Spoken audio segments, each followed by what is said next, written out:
All right, welcome back. This is the Something Venture podcast. I am Kent Lindstrom. I am your host. My guest today is Michelle Tandler. How are you doing? I'm doing great. How are you? Good. Thank you so much for doing this. So Michelle is the founder of Growth Path. She's an entrepreneur. She previously worked at such tech firms as Thumbtack and Yammer. She was a VC, it's a venture capitalist at the venture firm Trinity, and all that after graduating from Penn and then Harvard Business School. And in San Francisco and nationally, she's become a little bit of a, I would say, voice of exasperated reason or exasperated moderation, or I'm not sure what to call it. We'll figure that out in a bit. And you're in New York, right? Yeah. And how are things in New York? Things are good. I've been spending a lot of time here and made the decision to take New York more seriously a couple months ago. Yep. It's definitely quite hopping and active and doesn't really feel like there's a pandemic going on. I'd definitely say that. Really, people are like, it's funny, San Francisco, I don't know if New York has this. We've got a little bit of the thing where like the bars and restaurants are full, but then I'm downtown rattling around in an office that could hold 100 people like by myself. Yeah. Like, are they coming into the office in New York or what's going on? It's the mix. So it depends by industry and by company. What I'm seeing is, so first of all, a lot of people never really stopped going to the office here, especially in finance. People were back in the office very quickly.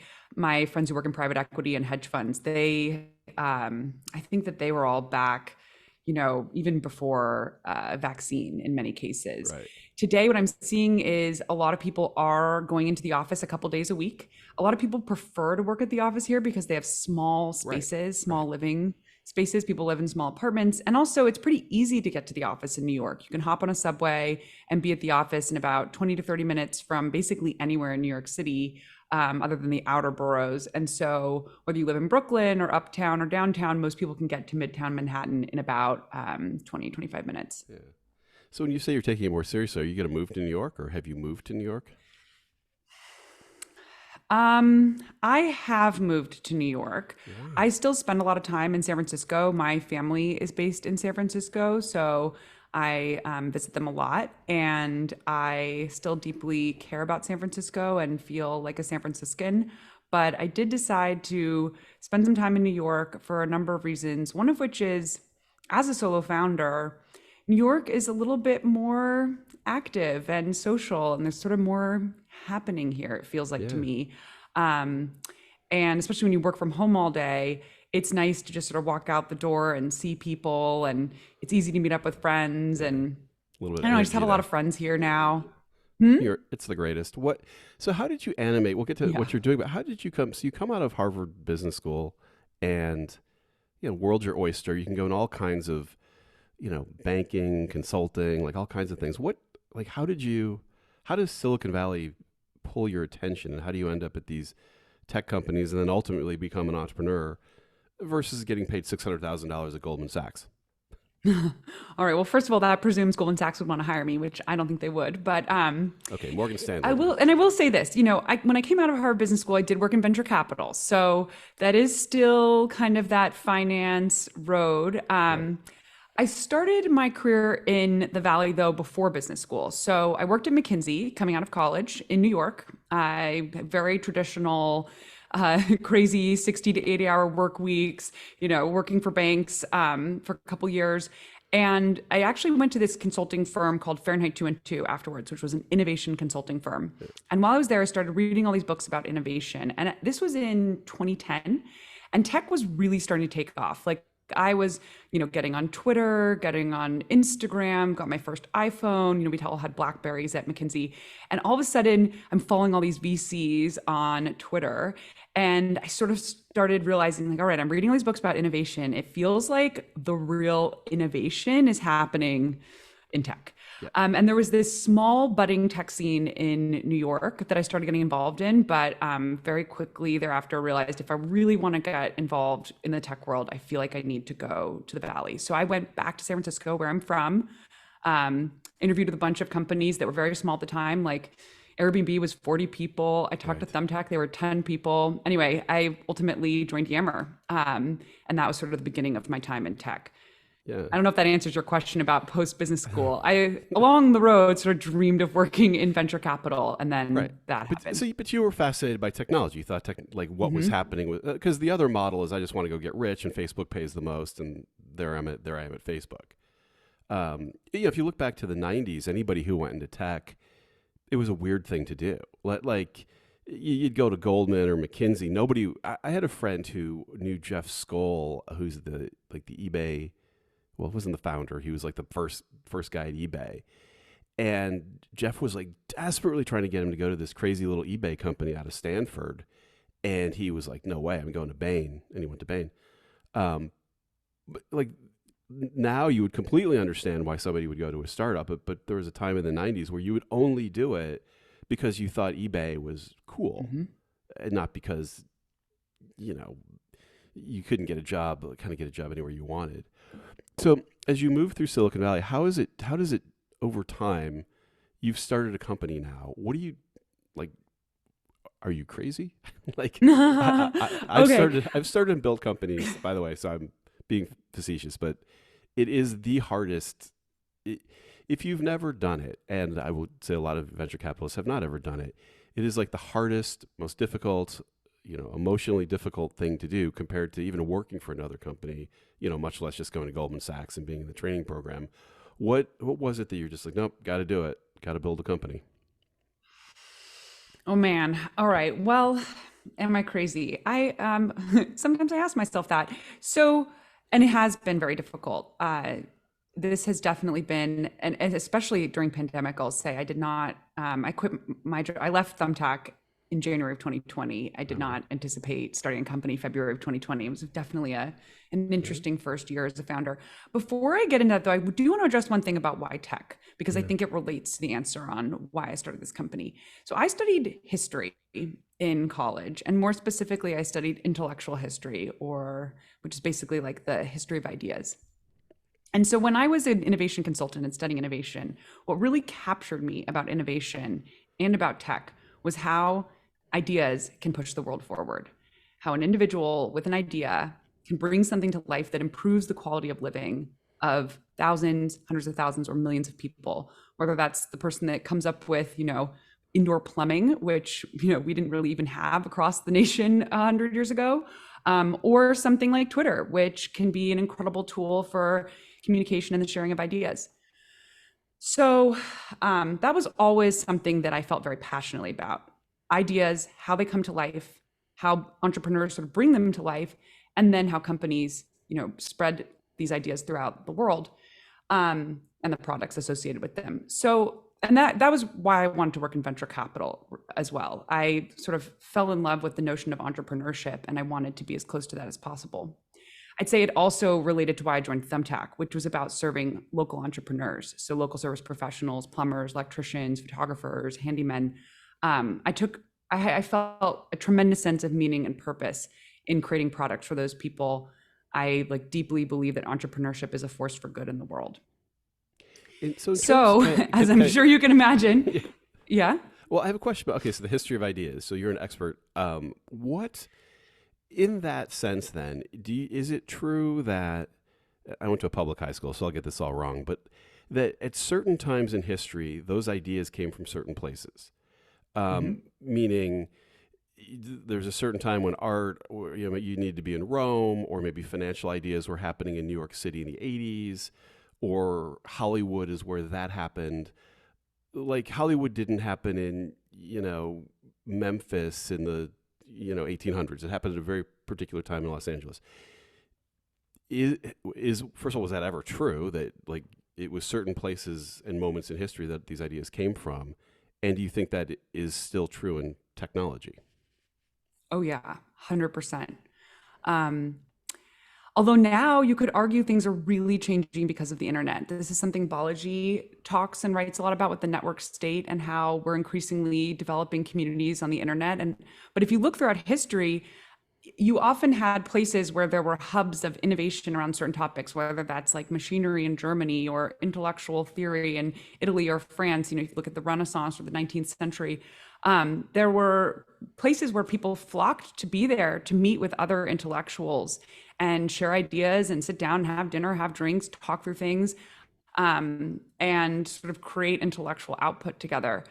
San Francisco, and well, historically the Valley has been, the hub of tech, and San Francisco really started taking off as the hub of tech around the time I graduated from college, '08. So for a lot of us who went into consulting and banking out of college, fast forward 5 years, most of us were in tech, and people flooded into San Francisco. Most of my friends from the East Coast went out to San Francisco to work in tech. That's definitely changing now. So the internet changes it, but you did find yourself in New York City. You're Yes. not like on an inexpensive farm outside of Memphis, right? Yeah, and I'd say that's for personal reasons. I'm a very social person.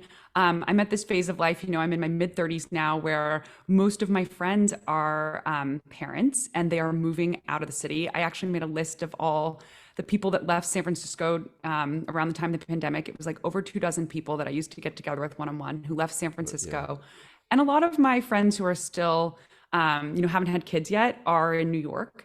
And so for people who are not yet at that next phase of life, New York is a great place to be because you have this nice community around you. I'm Jewish. There's a nice Jewish community here. I've been to synagogue the past 3 weeks at different, shuls around town with different friends. So it's sort of an experiment. I'm going to see how this feels for a year, and I might head back to San Francisco. But for now, this is a place where I feel like I'll thrive personally, and that will also really help my work. It's a really interesting insight. I'd love your thoughts, and then want to hear about what you're building. The sort of people going to the office and not going to the office thing. I do wonder. I guess I don't understand. If you're in your 20s or 30s, it seems to me hanging out at home in your apartment is just terrible. Like, it seems that you want to be at the office and meeting your future spouse or your future ex-spouse or whatever it's going to be. It just doesn't happen on a Zoom call. Like, I'm in an office in San Francisco. We've come in the whole time. I met this amazing woman who's a venture capitalist who came from like Eastern Europe. It just has this crazy story, and she's really cool. Would have never met her in a million years on any Zoom call ever. So it just seems to me like, what do you think the dynamic is of people showing up in offices just to connect with other humans? Oh, yeah. This is something I've been thinking about a ton, and actually is the perfect segue into what I'm building, which is essentially a mentoring and coaching content play on demand. So I used to love going into the office. Especially at Thumbtack, we had really great food at Thumbtack. We all stayed for dinner at Thumbtack. I would stay and have dinner with my teammates most nights of the week. Actually, tonight I'm having dinner in New York with someone from my team at Thumbtack. And we used to be at the office till like 9, 10 at night regularly. I was always there when the lights were going off. And I deeply miss it. I really, really miss it. Being home alone all day is weird. I have not gotten used to it. I think I've adjusted to it, and I'm making it work, and I have a nice desk set up, and I enjoy, having my standing desk, and it's, nice to wear, stretchy pants and whatnot. But I would trade it all in a heartbeat to go back to the feeling of community and friendship and fun of being in the room with your teammates, having meetings, laughing, working together. And I can't even fathom what it is like to be in your 20s and working from home alone all the time. I feel for these people, and I think they're missing out on a lot, particularly around mentorship, which is what I'm working on. So yeah, I'll pause there unless you want me to get into that. No, I want to hear how do you, so I'm always fascinated. Like, you're sitting at a perfectly good job. You don't know the pandemic's about to happen. Because they don't happen that often. And you say, nope, I'm leaving my perfectly good job. What is it that you were thinking, the world needs so badly that I can't stay here anymore. I'm going to start this thing. Yeah. So actually the original idea was completely different than what I'm working on now. It was called Life School. And so I spent, a little over 2 years at Thumbtack looking at the local services marketplace. So we had a lot of, plumbers, electricians, HVAC professionals, photographers, florists, et cetera, on our platform. We had 1,000 categories, and I was a category manager. So I spent a lot of time looking at the data. And one thing that I very quickly saw in looking through all our data was how many requests were coming in for very small jobs and how expensive those jobs were. So people will, have a clogged drain and they end up paying like $250 for a plumber to come in and pull some hair out of a drain, which you can easily do yourself. Yep. Same thing with, hanging a painting, or people are always putting in requests for cooking lessons and they look at the price, balk, and leave with a huge bounce rate on that. I started thinking about the DIY space and the home DIY space like before Thumbtack, but it really crystallized for me while at Thumbtack. I remember when I was in venture learning that Pinterest's two biggest categories were crafts and home DIY. And then when I was at Thumbtack and I was digging into all this research around some of these categories, especially around like plumbing and electrical, I ended up going deep down the rabbit hole of YouTube into all this home maintenance DIY content where people are showing, how I rewired my house for dimmers, or like, how I retiled my bathroom. And there's just the view counts on these YouTube videos are extraordinary, like millions and millions and millions of views on hundreds of thousands of videos related to home DIY. And at the same time, as I was looking at all this YouTube, which is, by the way, like not very high quality YouTube, you've got some like really old person who's like not necessarily very tech savvy, like talking to a cell phone about how to mount a TV. And there's like they're explaining what a stud is. And I'm sitting here, I'm like, you have no idea what a stud is. I was thinking like, there should be a more professional version of this, like for all the people that do home maintenance and home DIY. And you don't even know, like one of the other issues I thought about, other than how like poor quality the AV was and the videos, and they're like shaky and, you can barely hear the person sometimes. There wasn't like a structure to it. So oftentimes people don't know what is an easy job and what's a hard job. So for example, mounting a TV. If you've never put something on a wall before, you should not be mounting a TV. You could like rip right through your drywall. But if you start with like learning how to use a drill or learning how to hang a painting, like you could eventually get there. So I had this vision that started coming together of a more formal and organized app or website that would teach home maintenance and home repairs skills and take you through sort of levels. So like level 1, you might learn how to hang a painting. Level 3 might be mounted TV. Alongside this, I was doing a bunch of research on some of our categories like plumbing and handyman, and trying to figure out why we had so few people in the skilled trades in America. We have a huge, huge shortage of people in the skilled trades, and traced it back to huge reduction in trade school admissions, and traced that back to high school shop being canceled. And high school shop was canceled because home ec was canceled, and home ec was canceled basically because of the women's movement. Mm-hmm. And now you have this entire generation of millennials that didn't learn these things in school that a lot of our parents' generation did, like how to use a level or how to even write a check or how to boil an egg. And I was also seeing among my colleagues like a huge lack of knowledge around cooking and like basic home skills like cooking, cleaning. So the original vision for Life School was to go tackle these topics, teach, how to care for your car and how to care for your home and how to do basic repairs. And the vision was for it to make it like a video platform so that it would look something like, Masterclass or Calm app, and then it'd be really structured and organized and really high quality. And that is basically was the original vision of the company. I couldn't stop thinking about it for like almost a year. I started working on cooking level 1 in my free time, and I got to a point where I felt like I had to go give it a shot. That's really cool. And how did it go? It was, well, all right. So I showed up in New York in February of 2020 with the plan to rent a studio, get some plumbers and handymen to come help me out, hire videographers, make some sample content, go raise $3 million, build the app, and like sail off into the sunset as a successful entrepreneur. Like I look back and I'm like humiliated at how arrogant I was to think that this would just work. To me, it was like, oh, well, everyone needs this. So we're just going to create it and then charge for it and build this enormous company. Pandemic hit. I had to go home to San Francisco, could no longer work with local professionals. Like we were in lockdown and social distancing. And so I had to completely change course. I no longer could hire a videographer. I couldn't work with, professionals. So I felt like, oh my goodness, what am I going to do? I've left my job. I'm like 3 weeks out and now the whole plan is kaput. So I thought about the fact, I'd been kind of working on this cooking course, and I was like, well, maybe I'll start there and start just building cooking course. Like, I can teach beginner cooking. I've been practicing this for 10 years. Yeah. So I spent a bunch of time on YouTube. I taught myself how to use a camera, video camera. You know, I learned about food photography and shooting yourself in 4K and audio and lighting and video editing, and I just sort of started self-teaching and started putting together this course called Cooking Level 1, also known as Cooking Without Recipes. I worked actually with the head chef from Thumbtack, April Word. She was consulting with me and started kind of experimenting with how to create these lessons. I made them, I'd say, sort of McKinsey style, highly structured and meaty. So the goal was to make it mutually exclusive and cumulatively exhaustive. And I spent an enormous amount of time on the syllabus. So the syllabus ended up being about 100 lessons. It started with a module called How to Boil Water. It ended with one called Grocery Shopping and Meal Prep. And the vision was basically to condense everything that I had learned over 10 years of practicing cooking into something that would take about 4 hours to read. Some of them had videos, most did not. And I did audio recordings of all the lessons. To answer your question, how this turned out. Oh, and I also worked on Cleaning Level 1, which was interesting. If you go into Google today and you type wipe the counters, I'm still in the #1 spot. Congratulations. So yes, my mom is very proud.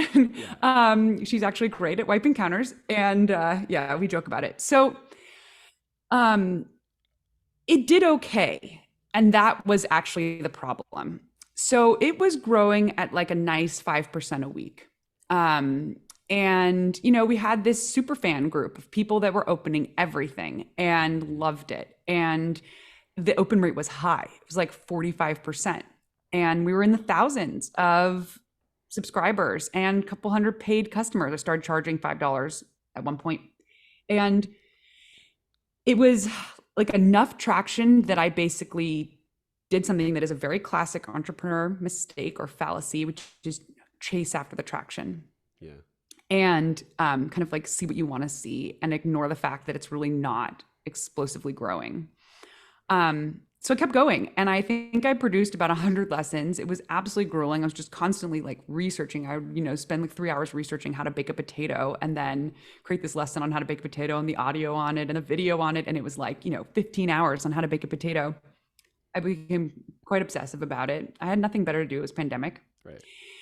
And, you know, raised a small financing round from some great investors. They were like, we don't really know what this is, but we like you and believe in you and think maybe this could become something. And I talked to users and they were excited. It got to a point, however, where it was very clear it was not growing fast enough. And this is where sort of my venture hat popped in. I got to a point where I was like, all right, we have enough cash left for a pivot. And then I started working with freelancers. We were building a website. I was working with audio professionals. I was constantly experimenting with, bringing other people in this, and it just was not taking off. Got to a point last fall where I was like, all right, something's not working. I need to do a serious amount of user research. So I went out and talked to dozens of our users and like some investors and other people who've been kind of hanging around the hoop. And I got some really good feedback. The main piece of feedback I received was, I like your content, but I want you to cover harder topics. I don't need help with cooking. I'm fine on cooking. I don't really care if my cooking is good or, order in, whatever, go out. I want help with harder things. And when the things that people were saying that they were struggling with were really interesting, they kind of culminated around 3 areas: personal relationships, work, and personal finance. I did not feel, so the first pivot actually was to go focus on those topics. Yeah. And we also decided to go audio first. So I was realizing I can't teach these things on my own. Like, I could teach basic cooking and basic cleaning, but no way can I teach personal finance. We're going to have to bring in experts, and we got to switch to a format that the experts can engage with more easily, namely audio. And also was getting a lot of feedback from people. They love the audio. And so the first pivot was, all right, life skills, life topics, audio first with experts.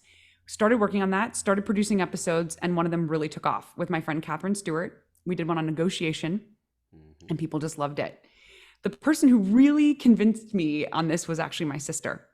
She was a new manager at a big tech company, and she just loved the episode with Catherine. And I remember her saying to me on the phone one night, she was like, I want more Catherine. And so then a couple weeks later, I'm on the phone with Catherine. I had COVID, and I was stuck in Miami in a hotel room after a conference, and talking to Catherine. And I was telling her about all the great feedback I was hearing on her episode. And she said, well, Michelle, if we really want to build an actual business that makes money, we should teach a course on management. And that was the beginning of Growth Path. Yeah.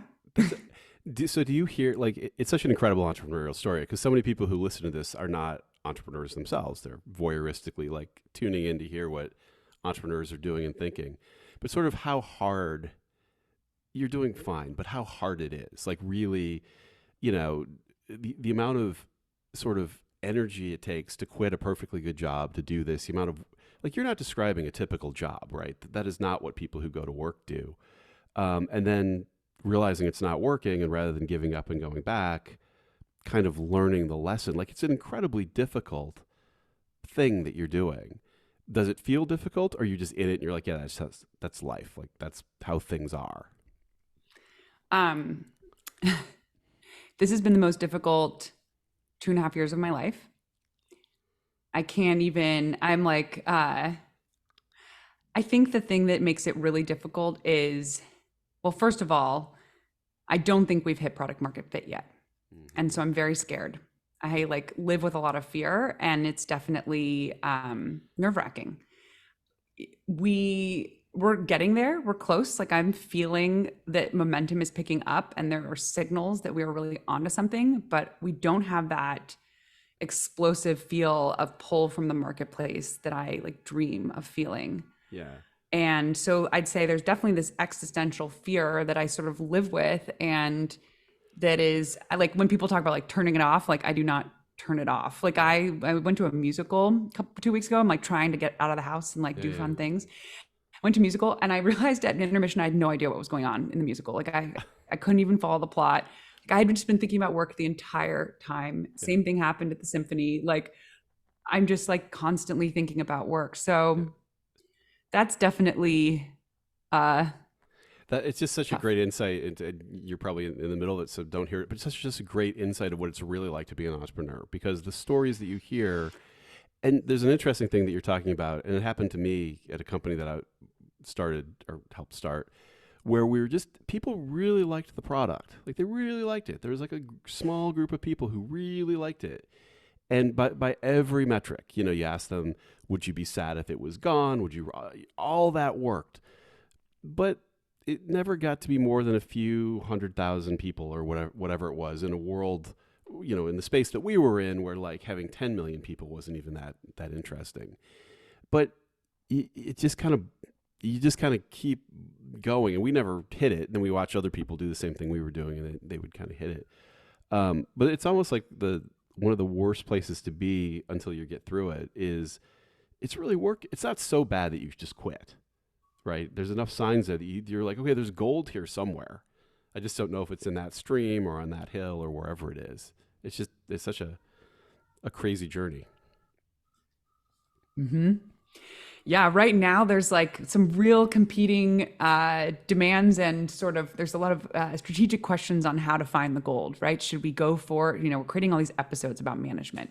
Yeah. Should we try to create hits and go for the sexiest topics? Should we start at the beginning and work our way through? Should we create what HR wants and try to go sell to them? Should we create what VPs and execs want and go to sell to them? Should we create what the employees want and go to them? It's like every day we're sort of balancing this question of how much do we experiment versus how much do we just execute when we don't really know which direction to push hard in. Yeah. It's also the flip side of it too, is when you figure it out, that's why people pay you like $100 million for your company. That's why you get $1 billion, because it never happens. You're working this hard will make it happen. But that's why you get paid so much in the end. Like people forget, it's like, oh, this guy just started this stupid thing and got paid $100 million. It's like, no, she worked really hard and went through all these things, then figured something out. And then you're so kind of traumatized probably by what's gone on that you don't even tell people the bad part. And it sounds like you just woke up one day and it was a big hit. Basically. You know, I've been thinking a lot about pay discrepancy. It is such a hot topic right now. I don't even want to call it a hot topic. It's such a painful topic. Yeah. Inequality and as I think some of the people listening to this will know, I'm like very active on Twitter, and there's so much discussion right now around taxing, this new tax bill that just passed, and taxing and VCs are about to have very different tax structure. Their carried interest is going to be taxed differently. And, I think capital gains are probably next. I think a lot about, in what's like, I've taken a big salary cut, right, to do what I'm doing. And sometimes I just recently started feeling kind of resentful about it. I'm like, oh my gosh, I'm 3 years into this. Like, am I ever going to be compensated for this work, financially? And how would I feel about like what percent of that do I think should be taxed? I've been doing a lot of thinking about this because we do have so much inequality in our society. So on the one hand, yes, I do believe entrepreneurs, that it's definitely part of the reason a lot of people become entrepreneurs is to be able to have these outsized outcomes. On the other hand, sometimes, I mean, I can totally see the other side of that story, which is people get these unbelievable payouts for things that may or may not add that much value to society. And it feels really unfair. Yeah.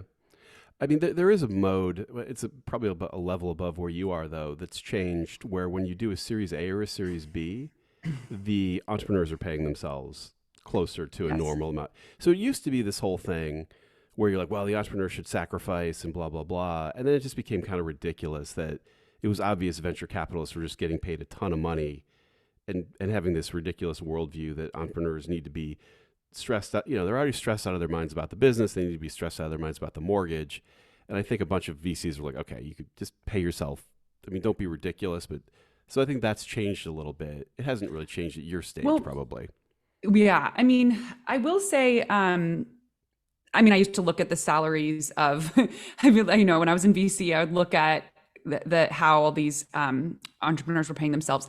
They're definitely paying themselves on a cash basis significantly less than they could make at a big tech companies, For maybe sure. like half. For sure. So they might, they could make probably 2x in cash being a VP at Google than they are as a C-level at a Series B company. But what they often do is take money off the table in a secondary. So that's something I've also done a lot of thinking on is, we have all these companies that are not at profitability yet.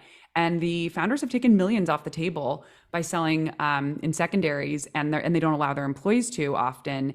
And the employees are sitting on the stock and low comparative salaries to the market. The execs have taken cash off the table and doing their home renovations. And Yep. there's definitely a real labor versus ownership divide in the Valley. That's, by the way, a pretty big change. It used to be just not okay. Not okay to sell shares. And somewhere along the line, that's not at all true. Yeah, I think so. A couple things I think that contributed to that. One is the power balance shifted with so many more VCs and so much money chasing fewer deals that founders have a lot more leverage. The other thing I think is that with companies staying private for increasing lengths of time, it becomes very tempting to do a quick, a sale at some point because you don't have liquidity Right. through some sort of IPO. So it makes sense that this mechanism became more popular. It's as an incentive to keep the company private for longer, so you can go for bigger outcomes. Yeah. Well, I want to ask you, since you're an expert on San Francisco, I want to ask you about it. But first of all, how do people, and we'll get to this at the end too, but how do people find Growth Path, and who should go find Growth Path? Oh yeah, I'd say so. We're really focused on new managers.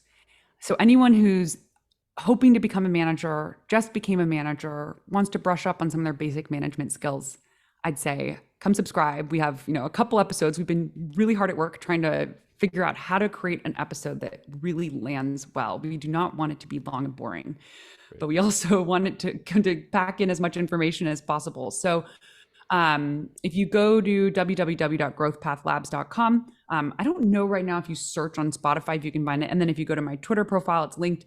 You can subscribe, and we're going to be producing a lot more in the coming weeks and months. But yeah, I'd say anyone who's trying to brush up on their management skills, I'd love to know what they think. I mean, I know you're a little stressed about it, but you're pretty excited about it too, aren't you? It seems pretty cool.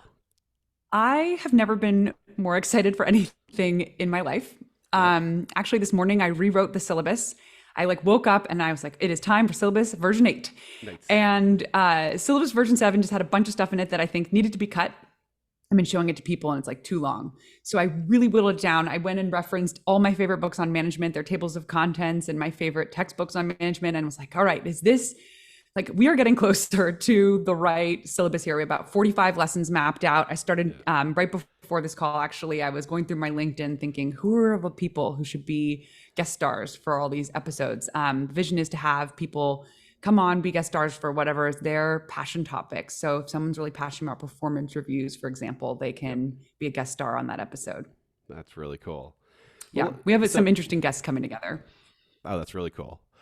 So let me ask you about San Francisco. So San Francisco, when I came in the 90s, it was like this, the financial capital of California, like everybody was wearing suits, and Herb Cain was still writing about it. It was great. It was kind of this combination of like finance people and artists, and they all kind of seemed to get together. I'm probably, making it rosier than it was.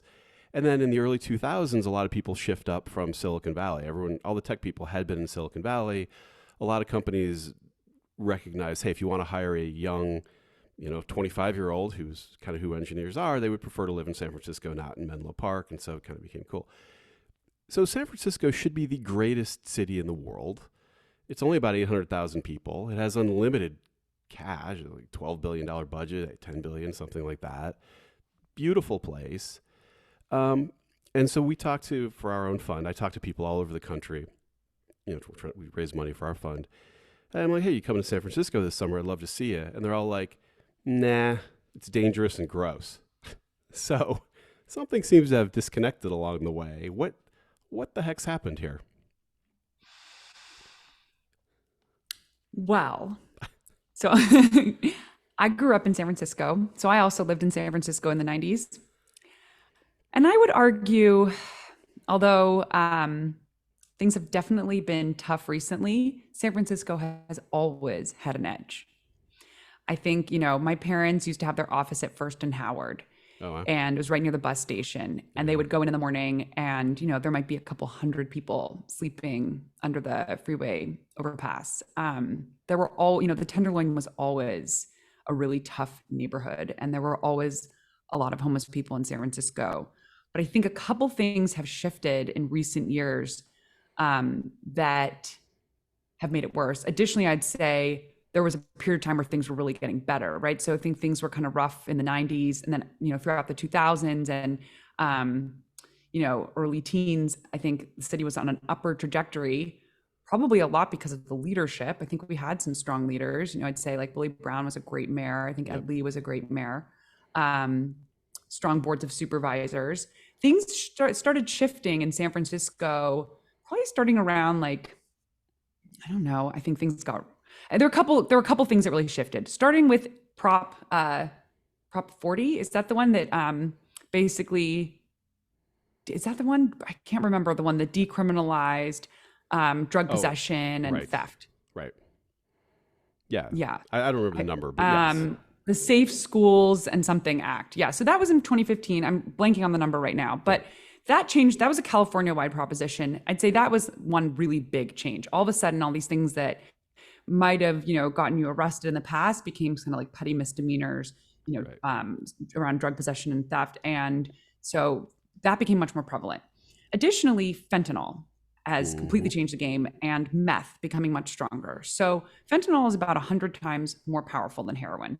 There's always been a big drug scene in California and in San Francisco, but I think fentanyl really changed the game. I think people are having it's not like mushrooms in the park. Yeah, no. Yeah, right. This is you can look at these charts of like drug addiction and, danger, and it's like heroin up in the upper right corner, and like fentanyl's off the charts. People who are getting into fentanyl are becoming severely, severely, severely addicted.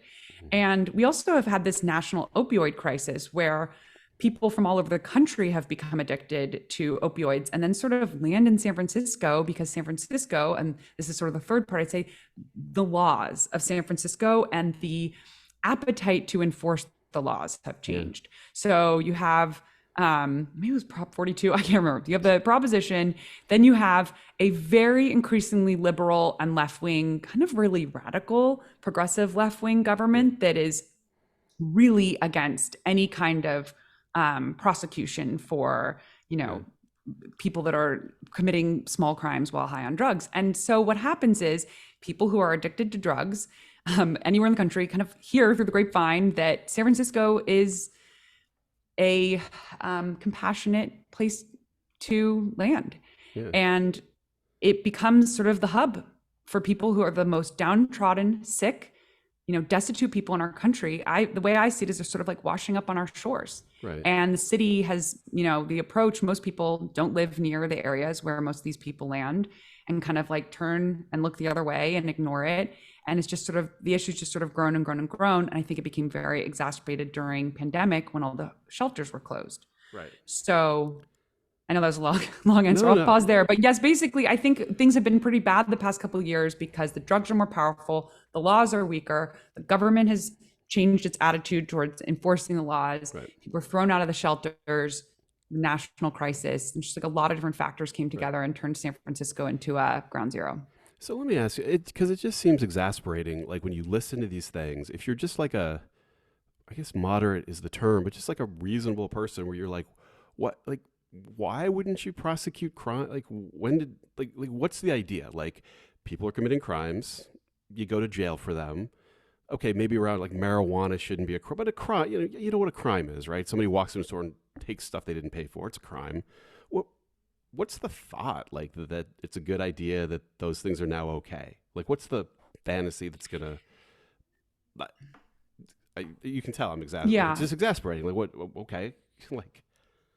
So yeah, I think about this a lot. There's, I think a lot about on the top of courthouses, there's often a statue of a woman with a scales. She's the Lady Justice.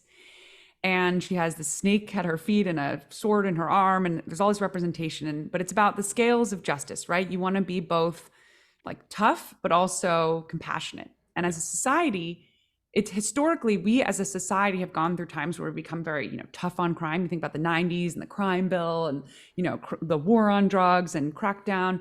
And then other times when we become much more lenient. And so it's very normal for society to go through these shifts. I think coming out the past, I'd say probably since 2016, there's been a real like sort of gestalt, I guess would be the word I would use to hearken to my intellectual history days, or like national attitude of being less carceral. There's been a real strong push and belief that our incarceration rates are way too high as a nation, which they are, that we are ruining people's lives and their communities by putting them in jail for things that they shouldn't, have to rot in jail for. And I think that just an enormous number of Americans are horrified by the stats of, who's in prison, and they think that this is like inhumane and unethical. San Francisco tends to overcorrect for national issues. And I'd say that's where like kind of the rubber meets the road. You've got a lot of, very, very, very liberal city. I think it's like 92% Democrat or something like that, who are reading about all these national issues with incarceration. And so, but don't realize our incarceration rate in San Francisco is something like 1/10 that of Louisiana's. So right. I think we tend to overcorrect. And so then we end up in the situation we're in now, which is being very lenient. And is it like that, like below the stats, I guess, it seems like every time in San Francisco, somebody, gets released early and then immediately commits a crime, they don't seem like they were over, and maybe so you read the headlines, and of course that's the most salacious stuff, but they don't seem like they were over incarcerated. They often seem like somebody who had committed 4 violent crimes and been put in jail on the 6th one. Like, any particular, like not a guy who was in jail for stealing a Snickers bar because he was hungry. Is it really true that the bunch of sort of innocent people or people just didn't do what, do prosecutors really go after those people? Like, I don't know. Like, is that who prosecutors are going after? So I'll start by saying I think my like ability to answer this question is somewhat limited because I also rely on the media a lot and to understand this. But there's a couple factors I'd say are at play here. One, we have an enormous backlog of cases in San Francisco. And this is where I actually think Chesa Boudin could have done a much better job of communicating the severity of the situation he was in. And in San Francisco, we had a district attorney. It's complicated, but he won. I think he won with like 36% of the vote because of the way we do it. Yeah, but ranked choice voting. Yes, but he an extremely liberal, let people out of jail. I don't think prosecuted a drug. Like, I think I'm getting this right. Not a drug dealer. He's our district attorney.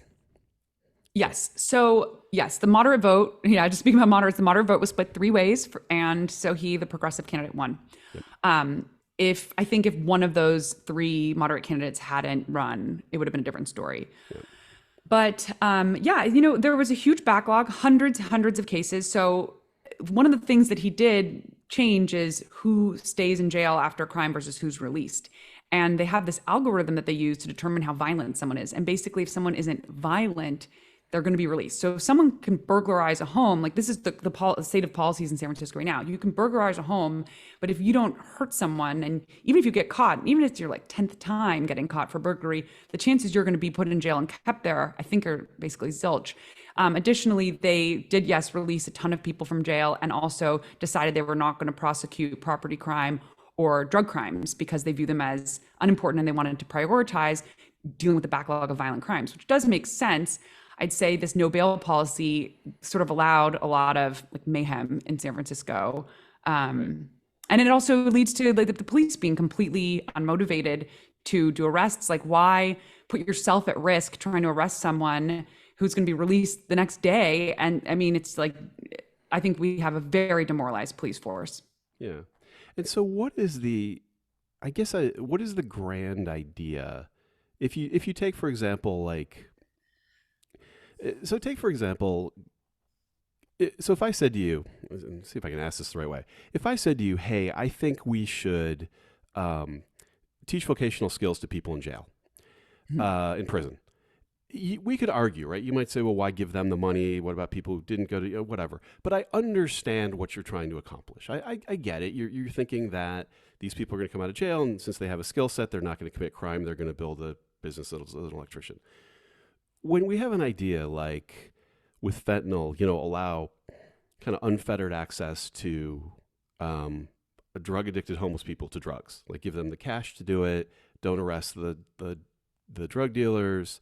In some cases, I think they even give them the paraphernalia to do the drugs. There's an extreme case where you give them a space to do it. Like, what's the idea? Like, what's the fantasy of what's supposed to happen in that scenario? Like, realistic or not? Like, what would be the great outcome? Yeah.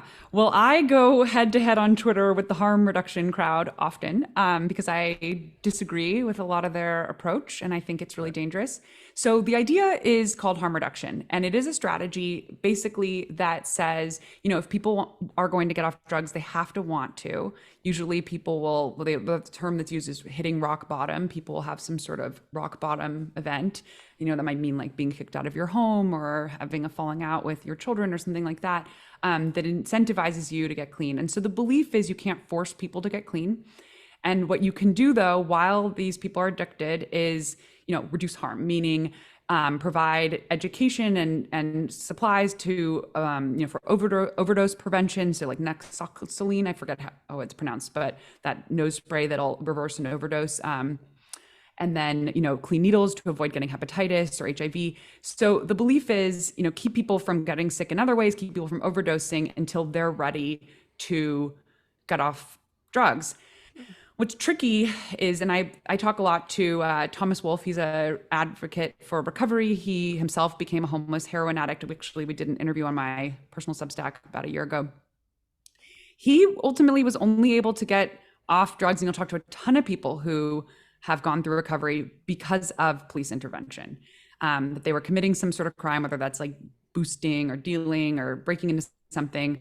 They get, arrested and they go to jail and they sort of dry out, and they have a full hospital at county jail. There's also 1,000 empty beds there right now. And you go through withdrawal. It's very painful to go through withdrawal. It takes 16 days to withdraw from meth. And then you can get an option of going to rehab, which is what he got. And he went to Salvation Army. I actually had lunch yesterday with my friend who's on the board of Salvation Army. They are currently preparing to build a facility that will have an additional something like 2,000 beds. The city doesn't like to work with Salvation Army because they are a religious organization. And so the city has its own treatment programs. And I believe at any given time, they have about 70 open beds, but they're not available 24/7. There's certain hours available, and they prioritize who gets what, and it's hard to get a spot, even so they have all this empty capacity not being used. And then the people who really need to go are so addicted, they they're not often in the state of mind to be like, oh, sure, let me check myself into government sponsored rehab. So, I mean, I think the belief is like you can lead a horse to water, but you can't force him to drink. I think my belief is that the I think the right thing to do and the humane thing to do with someone who's on the brink of death because they're so addicted to fentanyl and meth is to require them to go to rehab. Right. And so, what do you think is so? Okay, so the idea is that someone's going to bottom out and then, I guess, see the light and turn things around. At some point, do you think if you're like a progressive with that idea, like at some point, do they look around and go, "This is working pretty well"? Like is there any point where there's like if it was a company and you were doing it, you'd be like, "Hey, nobody's buying this product; it's not working." What do you think they say at the dinner party or whatever? They're like, yeah, I'm glad we did this because it looks great out there. Like, do they think it's working? Or we Oh haven't. boy, do I have a depressing answer for you on this one. Oh boy. You know what I really think is I think people actually don't care that much. Yeah. I think that people really, I mean, I see it in my stats on Twitter. When I tweet about drugs, it gets like 1/3 the activity as other topics. I think that I don't think our government feels actually responsible for the crisis that's unfolding in the streets. I think people sort of are like, oh, well, too bad for them that they're addicted. It's, I think there's still this belief of like, it's kind of their fault. It's their choice. They did it to themselves. I mean, honestly, what I think is that what we have going on is government assisted suicide. Yep. And so I don't know. I don't think people talk about it a lot. And I think people sort of have this belief like, well, it's their choice and live and let live. And I fundamentally disagree. I just do not think that that is the ethical and righteous path. And if I think that government, I mean, I tend to lean in the direction of, I don't think government should be overly intrusive into people's lives, but I do think if someone is like on the brink of dying because they are a fentanyl addict, I do think our government has the opportunity and right to intervene. So I think San Francisco now spends like $1 billion a year on homeless things. I'm saying it sounds wrong. Much more. They use that number and it's a completely ridiculous number. It doesn't include the police force, the fire department, Right. All the nonprofits. It's like that number is that number is a gross misunderstatement. Should it be lower? Like, is it that we spend so much on it that we get it? Like, if we spent $2 billion, would we get that many more? Like if we didn't spend any money on. It depends on. So I actually think we should spend more, but I think we should spend differently. So another thing that our like very progressive government, and by the way, our government wasn't always like this. We used, the Board of Supervisors has 11 people on it. Historically, it was majority moderate Democrat representation. Right now, we only have, I think, one, maybe two moderates on the board. It is completely been, the power has shifted in San Francisco towards very, very, liberal, progressive leadership. So the other strategy that I disagree with of our government is called housing first, which sounds great, right? Everyone should get a house. Yeah. Well, a house in San Francisco is really, really expensive. And so in terms of how we spend money, we're very focused on creating these, affordable units for people and getting, people into their own apartments, which I understand people want their own apartments. In fact, a lot of people who even have city housing in an SRO, single residency occupancy hotel, actually have tents in the street because they like to have two places, one to kind of hang out during the day and another place to sleep at night. I think about 20% of people in tents actually have city housing was the stat that Mayor Breed recently gave. But this housing first policy means we concentrate. I was going to say we had a guy in our neighborhood, like in our neighborhood, just crap up and down, whatever, like stuff all over the place. And someone's like, "Oh yeah, he lives like someplace, like he had a place that he lived, and this was his, Yeah, I mean, thing." It's not all, but it's about 20% is the estimate. So this housing first strategy means we concentrate a lot of spend in a small number of people. And I think in general, we tend to, it's just, I personally have an issue with this as well. I think we should have a right to shelter law, which is what you have in New York. So New York spends way more on homelessness. I think New York spends like 12 or 13 billion. And everyone who's homeless here has a right to a bed in a shelter. And there's also, hotels and there's there's an enormous amount of affordable housing in New York. There's 540,000 people live in NYCHA, New York City Housing Authority. And then they additionally have, I think, 65,000 people sheltered in some formats that could be group shelters or homes, things like that. But San Francisco has, I believe, a 2,000 person wait list for the shelters, 8,000 people sleeping in the streets.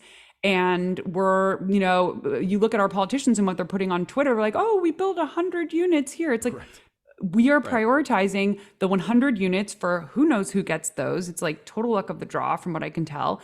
While we have 8,000 people in the streets and 20,000 people at any point, 20,000 people across the year sleeping in the streets of San Francisco, I personally believe that we should allocate our funds differently. I think we should absolutely ensure that we have a shelter bed for every single person. There should be no one in the streets. It's completely unsafe. People are getting like assaulted. These tents are catching on fire. Like the whole situation, I think, is chaotic and unsafe. And then we should go from there and building more housing options. But can anyone in the planet who wants to live in San Francisco live in San Francisco? Like, no. And I think that's something that our government seems to have like a really hard time just accepting. Like, you'll even at Mayor Breed's inauguration, she said San Francisco should be a place where anybody can live, or everybody who wants to live here can live here, something like that. And I remember thinking, like, that is not how a city functions. I feel badly saying that. I actually am in general like a reasonable fan of Mayor Breed, but I do think there's like a lack of, sometimes I think there's some like overpromising. Well, and it also seems, I mean, if you build, I don't know how much you could build, 800,000 people. If you build enough housing for like 1.7 million people, then whatever, 800, public high school, so math's hard, but like 900,000 more people would show up, right? And then there'd be still 100. There's no number. It doesn't seem like there's just infinite. There's billions of people in the world. There's infinite demand for 800,000 spaces in San Francisco. So yeah, a lot of the NIMBY crowd will say, oh, like I'll talk to people and they'll say, well, we shouldn't build anything in San Francisco because if you build more luxury housing, we'll just have more rich people come to San Francisco and the price of housing won't come down. I fundamentally disagree with that. I think that we should absolutely be building more. There's not infinite demand for San Francisco. I mean, not everybody on the planet wants to live in San Francisco. In fact, right now, most of my friends are choosing to leave. But we're going to say, what are you going to say? 65 degrees though. Right. It's like well, some people love that and some people don't. I actually had that thought last week. Like, is this going to become a place for like rich people who are climate refugees to come because it's 65 degrees in the middle of July? I don't know. The weather's, I think it'll be really interesting to see as the rest of the country starts really heating up if San Francisco real estate goes even higher because it's a temperate climate. Like I think about all the elderly people in, Palm Springs or Central Valley, Arizona, New Mexico. Like when it starts reaching 120 degrees, God forbid you have an electrical outage, you're going to have people dying. 100%, in mass. And so San Francisco becomes a very attractive place to, have some property and avoid the summer. I think we should absolutely be building more. Yeah. Well, so I'll wrap up on this, but I want to ask you, you've obviously thought deeply on these things. I think very thoughtfully. Thank you. You have a big following on Twitter. A lot of people know what you think and agree. A lot of people seem to agree with you. Are most people really harm reduction kind of progressives? Aren't most people kind of like, I don't want you to put people in jail wrongly. I don't want to over incarcerate people, but I do also want you to apprehend the guy running out of Walgreens with stuff. And I don't think drug dealers should be allowed to, like, don't most people have kind of that kind of view? Or maybe I'm just think everyone should just think like I do. Well, if our recent recalls said anything, yes, I think the majority of San Francisco residents are moderate Democrats. I think that they were bullied, frankly, for years into sort of being quiet. And I think we're seeing that this happen on a much broader scale. A lot of cancel culture, censorship. Like I've been really surprised the past year of what I've seen go down on Twitter in terms of which voices are elevated and which are silenced. And in San Francisco, there's a lot of like, I don't know. I mean, I'm kind of sick of these terms, but like moral grandstanding and virtue signaling. And I think that there were certain ideologies that became, viewed as like the morally right way to view things. And a lot of people just sort of became quiet and stopped speaking up. And I think that's changing. Yeah. I think a lot of San Franciscans now are saying like, this is ridiculous. I don't see how letting people take drugs and like live in the street is compassionate or caring or effective or logical on any front. We recalled 3 members of our school board. We recalled our DA. I've never seen San Francisco come together like it has. There's people are sick of, the chaos and the BS, frankly, and they're coming together and they're saying, like, we care about our city. We want to have a city that is prepared for the future. We don't want all these people to say, oh, we're moving our conference to Vegas. I mean, our city, our economy is in trouble. Like, you're downtown. Like, I drive through downtown sometimes in the morning. I'm horrified by what I see. It's like a ghost town. It looks like a Category 5 hurricane's on the way. And it's 2.5 years post-pandemic beginning. So there's tourism is still really down. Businesses are going under. So I think the chickens are kind of coming home to roost, and a lot of people that care about the city are saying we got to stand up and get right the ship. And so how do you, finally, how do you feel about the future? Are you kind of like, how do you feel? Oh, I'm very optimistic. So the flag of San Francisco is of a phoenix rising.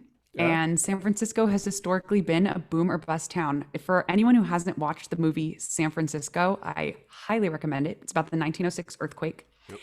And at the end, there's this scene, where basically half the city's burned down. People are pitching tents in the hills, and everyone's just exhausted and has been awake for days. And finally, the last fire of the city goes out, and they break out into songs, singing the song San Francisco. And which is a beautiful song, which very few people have heard. I won't sing it, and I'll spare you, but it's a very powerful scene, and it speaks to what the city has gone through time and time again, boom and bust. There were people in tents on the street also around the gold rush. They just could not build fast enough. So the city, I believe that right now, a lot of people who didn't want to be in San Francisco, which was a lot of people in tech, they just didn't like the city. I worked with these people. They were like, I hate it here. I want to go back to the East Coast. A lot of people now have left, and they can work remotely. They can kind of go wherever they want. And the people who've stayed, what I'm seeing is a real sense of ownership and responsibility and more civic pride and civic duty. So I'm personally very hearkened by that. Is that the right word? I don't know. I'm very inspired, and I'm hopeful that the people who have stayed and, are fighting for the future of the city are going to get things going in a better direction. That's a fantastic note. Well, how do people? Thank you so much for doing this. First of all, this is great. I know you're busy building a company, but I'd love to hear. No, this is it's such a pleasure. What? How do people find you? How do they find Growth Path, and then how do they find you on Twitter? If you so I'm at Michelle Tandler on Twitter. Growth Path we're currently building on Substack. It's just a great platform for getting stuff out there fast. So it's at www.growthpathlabs.com, and we're out there. Thank you so much. All right. My guest today has been Michelle Tandler. Thanks so much. Talk to you guys next time.